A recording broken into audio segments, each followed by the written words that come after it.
Naghahanap ka ba ng lugar na tahimik at malamig para magbakasyon? Ito ang Isla Chica, isang isla sa Quezon na mararating mo via land travel. Napapaligiran ito ng mga puno ng nyog.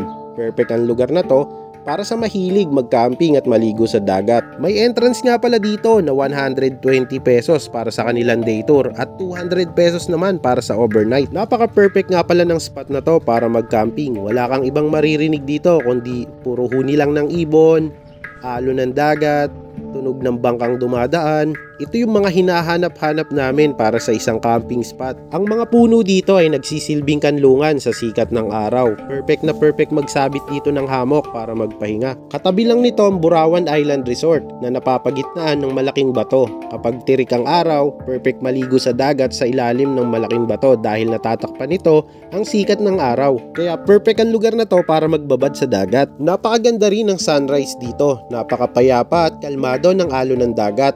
Kaya sinasamantala ito ng mga lokal dito na mangingisda. Pangingisda din pala ang pangunahing kinabubuhay ng mga tao dito sa isla. Ang turista ay isa din sa mga ikinabubuhay ng mga tao dito sa isla.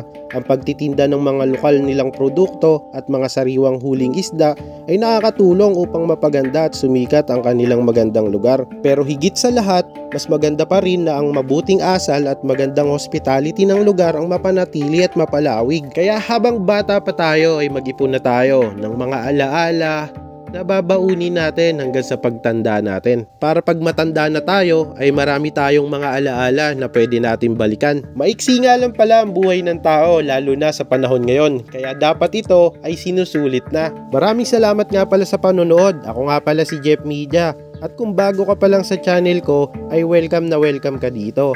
Kung nagugustuhan mo, nag-i-enjoy ka, huwag mo naman pong kakalimutang mag-like, mag-follow at mag-subscribe sa aking YouTube channel. Paano? Hanggang dito na lang. Mag-iingat tayo palagi at see you on the next vlog. Bye-bye! Ingat palagi!